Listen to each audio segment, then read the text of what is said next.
Hello everyone, ShredHouse Gaming back again, and today we're jumping into the details of Strange Brigade, the lighthearted third-person adventure shooter that hasn't gotten a ton of attention, but actually looks pretty polished and fun to play. This campy co-op adventure was created by Rebellion, the same developers behind Zombie Army Trilogy and the Sniper Elite franchise. Now let's quickly run through everything going on in this game, the story, the characters, their weapons and powers, the other game modes available, traps and puzzles, and just the general arcade fun feel this game has. This is everything we know about Strange Brigade in hopefully under 10 minutes.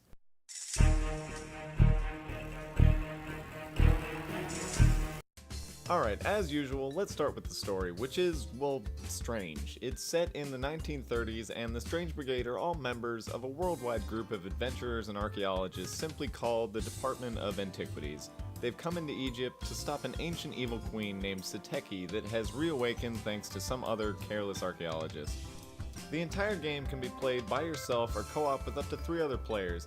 Each player will have to choose a character, each having different weapon loadouts and abilities, and keeping it strange, each character will have a magical amulet equipped that grants them powerful abilities and attacks as you collect the souls of the monsters you've killed.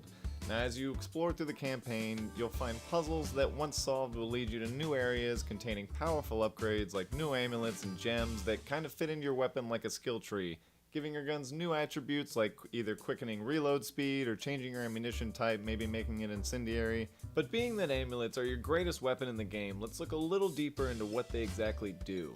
As you kill enemies, your amulet will collect their souls. Once it's full, you can activate it and use a powerful special attack.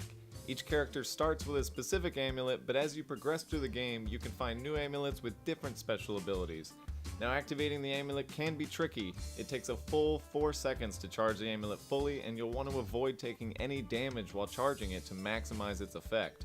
Charging the amulet for a full 4 seconds will make it much more powerful of an attack than if your amulet wasn't fully charged. Okay, before we look deeper into the gameplay, let's talk about these characters. They all use different loadouts and will each have their own weapons and upgrades as well as a specific grenade type. You'll be able to switch between characters at the beginning of each section of the campaign, and your progress of each will be saved when you switch between them. But a quick run through of the characters, starting with Nalangu, the Maasai warrior from Kenya. Her weapons consist mostly of semi-automatic rifles, and she'll have Molotov cocktails equipped as her grenades. Next we have Archimedes. He's the smart guy of the group, and his loadouts lean towards submachine guns, and his grenades will stick to enemies, but they'll also stick to your teammates, so keep that in mind. Our third character is Gracie, who gives off sort of a Rosie the Riveter vibe. Her loadouts are all about the shotguns, and she uses good old-fashioned grenades, but what seems to be everyone's favorite part about Gracie is that punch she's got for an up-close melee attack. The fourth character is Frank Fairburn. He is a war veteran, seems to be Mr. Cool and Calm of the group. He's a marksman with his loadouts consisting mostly of long rifles, like hunting rifles, allowing him to shoot from a distance, and being the cool guy he is, he uses dynamite as a grenade. Now, the last character just unveiled in the last week by Rebellion is Winston Bay, a true traveling explorer who uses mostly automatic weapons as well as Molotov cocktails. Now, Rebellion has mentioned that there will be more characters available later with the season pass, but so far those are the ones that they've let us know about. Now that we've got the basic grasp on everything, let's look at how it all comes together in-game. As you go through the campaign, you'll collect gold that could be used to unlock a bunch of new weapons for each character. Hidden throughout the map will be chests with powerful experimental weapons you can use for a set amount of time, those being a flamethrower, grenade launcher, and an explosive crossbow, just to name a few.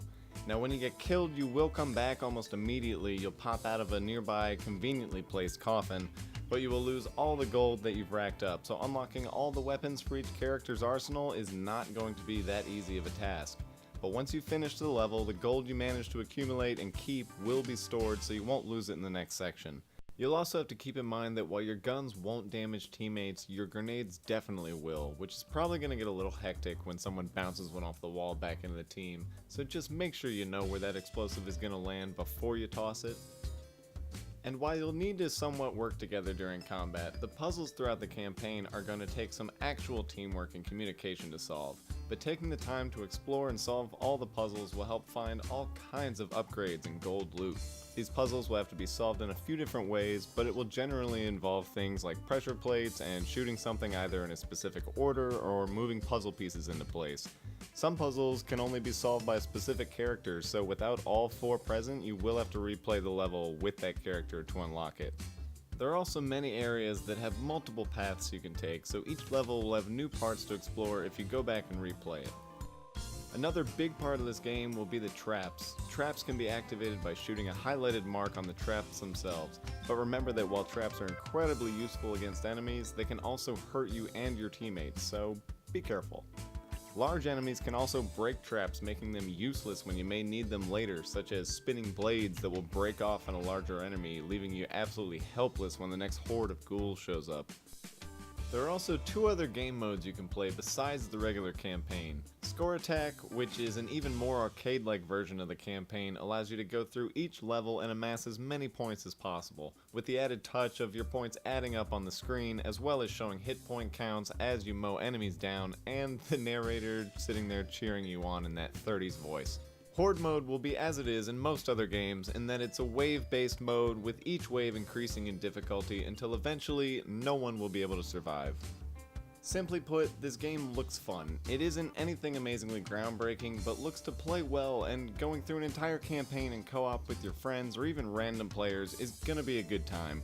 Rebellion has a season pass ready to go, so it looks like they plan on maintaining the game for at least a while, hopefully adding new areas, characters, and weapons to keep the game fresh for as long as possible.